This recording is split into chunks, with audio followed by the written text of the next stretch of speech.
वर्षातील सर्व 24 एकादशींपैकी निर्जला एकादशी ही सर्वात महत्वाची एकादशी का मानली जाते, आपण या व्हिडिओमध्ये बघणार आहोत। चला तर मग सुरुवात करूया आजच्या या स्वामी कृपा या चॅनलवर नवीन असाल तर सबस्क्राइब करा।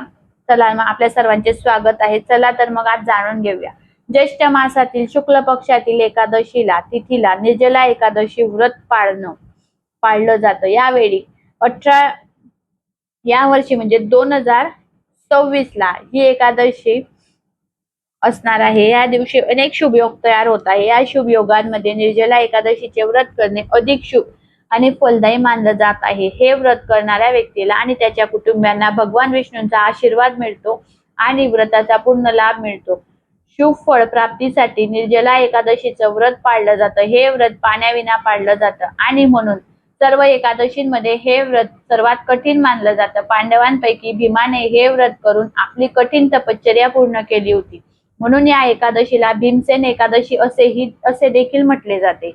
या व्रताची अचूक तारीख किंवा पारण मी पुढे सांगितले आहे, ते नक्की बघा तुम्ही। आणि त्रिपुष्कर योग तयार होईल। हा शुभ योगामध्ये निर्जला एकादशीचा व्रत केल्याने तुम्हाला भरपूर पुण्य प्राप्त होते। निर्जला एकादशी व्रत केल्यास भगवान विष्णू आणि देवी लक्ष्मीची कृपा प्राप्त होते। यासोबतच घरात सुख समृद्धी नांदते। आर्थिक संकटाने त्रस्त असल्यासाठी निर्जला एकादशीचे व्रत अत्यंत शुभ मानलं जातं। एकादशीच्या दिवशी विष्णूंची पूजा केल्याने अधिक फल प्राप्ती होते। भक्तांवर श्री हरी विष्णूंची कृपा कायम राहते। लक्ष्मीचा आशीर्वादही मिळतो आणि धनसंपत्तीत वाढही होते।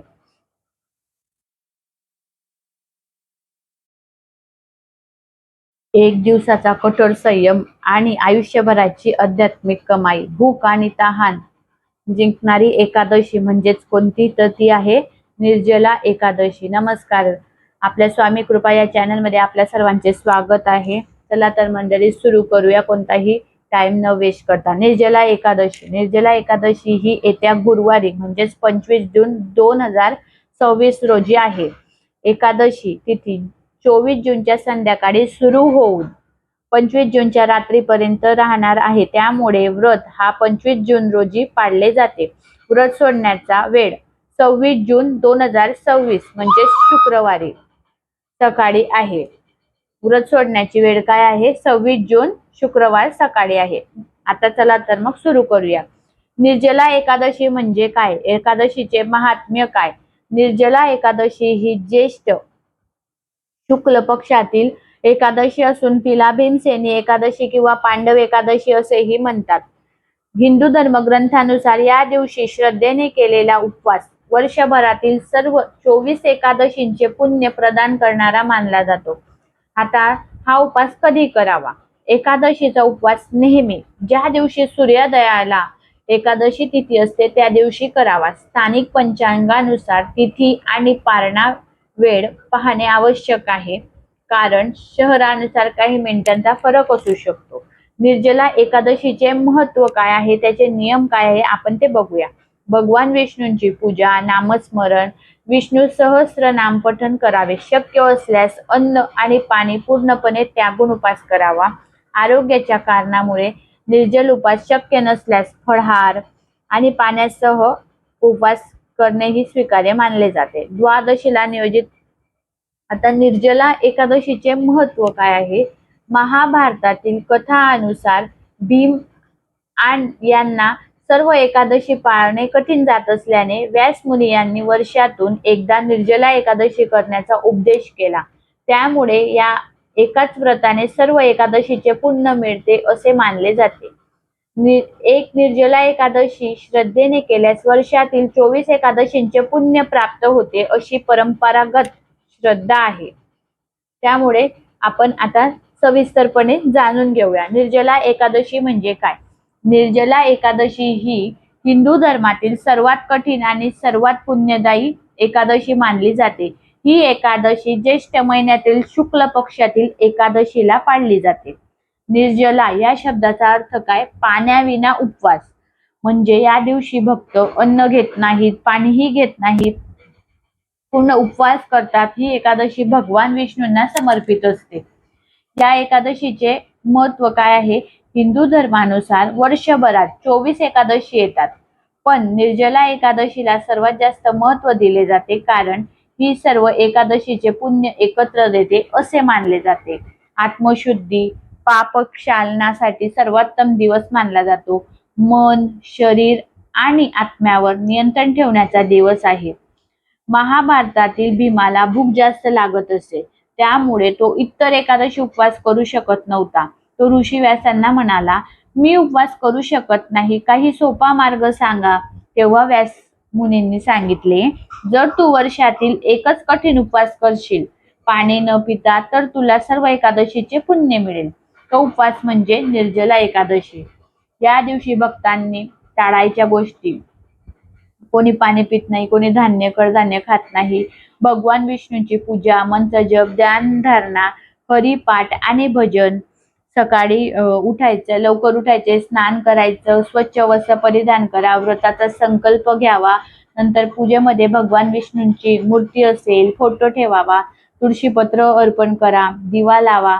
नंतर ओम नमो भगवते वासुदेवाय नमः या मंत्राचा जप करा. या दिवशी विष्णू आरती आरती देखील म्हटली जाते. ओम जय जगदीश हरे ही जी आरती आहे विष्णूंची, ती आरती देखील म्हणू शकता. निर्जला एकादशीचा खरा अर्थ इच्छांवर नियंत्रण ठेवणे, अहंकार कमी करणे, मन शुद्ध करणे. भीमसेन आणि एकादशी व्रताची कथा.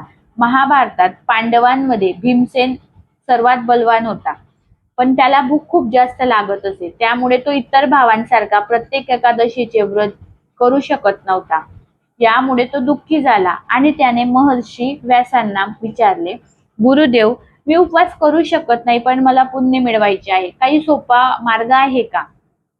तेव्हा व्यास म्हणाले, वर्षात 24 एकादशी येतात, बरोबर? जर तू फक्त एक कठीण व्रत करशील आणि त्यात अन्न पाणी पूर्णपणे त्याग करशील, तर तुला हे सर्व एकादशीचे पुण्य मिळेल. हे व्रत म्हणजे निर्जला एकादशी. निर्जला व्रत का कठीण मानले जाते? तर हे व्रत 24 तास अन्न नाही, पाणी नाही, शरीर पूर्णपणे संयमात ठेवावे लागते. हे फक्त शारीरिक नाही तर मानसिक तप आहेत. धार्मिक अर्थ: या व्रताचा अर्थ फक्त उपवास नाही, आत्मशुद्धी नाही, मनातील विचार कमी होतात, वाईट जे विचार असतात ते कमी होतात, आत्मशुद्धी, अहंकार नष्ट होतो, मी आणि माझे ही भावना कमी होते, भक्ती वाढते, भगवान विष्णूंशी नाते मजबूत होते, मन आणि शरीर एकमेकांवर परिणाम करतात. उपवासामुळे मन अधिक शांत होते, ध्यान आणि जप अधिक प्रभावी होते. या दिवशी भक्त भगवान विष्णूंना पालन करतात, संरक्षक, मोक्षदाता म्हणून पूजतात, त्यांचा जप करतात. ओम नमो भगवते वासुदेवाय नमः. नंतर निर्जला एकादशीचा व्रत पूर्वीच्या पापांचे शालन करण्याचा मार्ग मानला जातो. भक्त या दिवशी अनुभवतात शांतता, श्रद्धा, आत्मविश्वास, देवाशी जवळीक. त्या दिवशी भक्त हे अनुभवत असतात. निर्जला एकादशी व्रत सुरू करण्यापूर्वी सात्विक अन्न जसं हलकं शुद्ध खावं, तामसिक अन्न म्हणजे मांस, मद्य, कांदा, लसूण टाळावे, मन शांत ठेवावे, शक्य असेल तर देवपूजा करून झोपावे. सकाळची दिनचर्या: एकादशीच्या दिवशी सकाळी उठल्यावर ब्रह्ममुहूर्तात उठावे, स्नान करावं, स्वच्छ पांढरे आणि पिवळे वस्त्र घालावे, देवासमोर उभे राहून संकल्प करावा, मी आज निर्जला एकादशीचा व्रत भक्तिभावाने पाळणार आहे, असा संकल्प करावा. नंतर पूजा मांडणी: भगवान विष्णूंची मूर्ती, फोटो ठेवावं, तुळशीचं पान, भगवान विष्णूंची मूर्ती ठेवली, तुळशीचं पान. नंतर दिवा तुपाचा असेल तर उत्तम असेल, फुले ठेवा, विशेषतः पिवळी फुलं ठेवा. स्वच्छता करा, जे देवघर असेल ते स्वच्छ करा, तिथे दिवा लावा, भगवान विष्णूंचे मनात आमंत्रण द्या, तुळशीपत्र अर्पण करा, अगरबत्ती दाखवा, ओम नमो भगवते वासुदेवाय नमः या नावाचा विष्णू सहस्त्रनाम शक्य असल्याचा वाचा, किंवा आपण मोबाईलमध्ये व्हिडिओमध्ये देखील लावू शकतो, तर ते देखील बघा. या दिवशी अन्न सेवन नाही, पाणी नाही, झोप कमी ठेवा, वाईट विचार टाळावेत, नामस्मरण, भजन, कीर्तन, ध्यान, धार्मिक ग्रंथ वाचन करा, पुन्हा दीप प्रज्वलित करा, भगवान विष्णूने आरती करा. ओम जय जगदीश हरे जी आरती सांगितली आहे ती आरती देखील करा. नंतर ज्या लोकांना उपवास म्हणजे काय, शरीराला काही काळ अन्नापासून विश्रांती देणे, पचन संस्थेला आराम देणे, ऊर्जा साठायचा वापर करणे. निर्जला एकादशीमध्ये हा उपवास अत्यंत कठोर असतो, कारण अन्न पाणी दोन्ही टाळले जाते. शरीरावर होणारे परिणाम: मेंदूवर सुरुवातीला थोडा थकवा, नंतर मन अधिक शांत होऊ लागते, एकाग्रता वाढू लागते. पाणी न घेतल्यामुळे शरीरात डिहायड्रेशन होऊ शकते, तोंड कोरडे पडू शकते, डोकंदुखी होऊ शकते, थकवा जाणवू शकतो. नंतर शरीरात जी साठवलेली ऊर्जा वापरते, चरबी, फॅट हळूहळू वापरली जाते, आत्मनियंत्रण वाढते, खाण्यापिण्याच्या सवयी सुधारतात, मानसिक स्थिरता वाढते, शिस्त निर्माण होते. निर्जला उपवास सर्वांसाठी योग्य नाही, कारण बहुतेक जणांना बहुतेक सारे आजार असतात. धोका असणारे जे लोक आहेत, जसं मधुमेह रुग्ण असेल किंवा रक्तदाब कमी असेल, गर्भवती स्त्रिया, वृद्ध व्यक्ती, लहान मुले, संभाव्य समस्या असतील किंवा चक्कर येणे, डिहायड्रेशन, कमजोरी, लो बीपी. आधुनिक वैद्यकीय दृष्टिकोनातून डॉक्टरांच्या मते वॉटर फास्टिंग म्हणजे पाणी न घेणे दीर्घकाळ धोकादायक असू शकते. त्यामुळे इतका कडक उपवास करू नका. हलका उपवास जसे फळं, पाणी अधिक सुरक्षित. शरीराला हायड्रेट ठेवणे महत्वाचे आहे, म्हणून फळं खाऊ शकता, पाणी प्या, कारण शरीरापेक्षा बाकी दुसरं काही महत्वाचं नाही आहे. त्यामुळे नक्कीच तुम्ही हे देखील जाणून घ्या. पूर्णपणे व्हिडिओ शेवटपर्यंत बघा.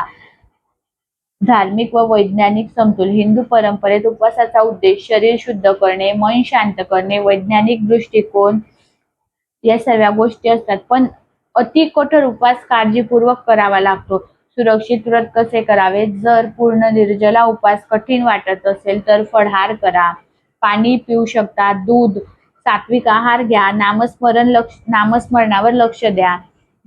उपवासामुळे आपल्याला कोणताही आजार किंवा कोणतेही होऊ नये याचं देखील आपण टाळावं.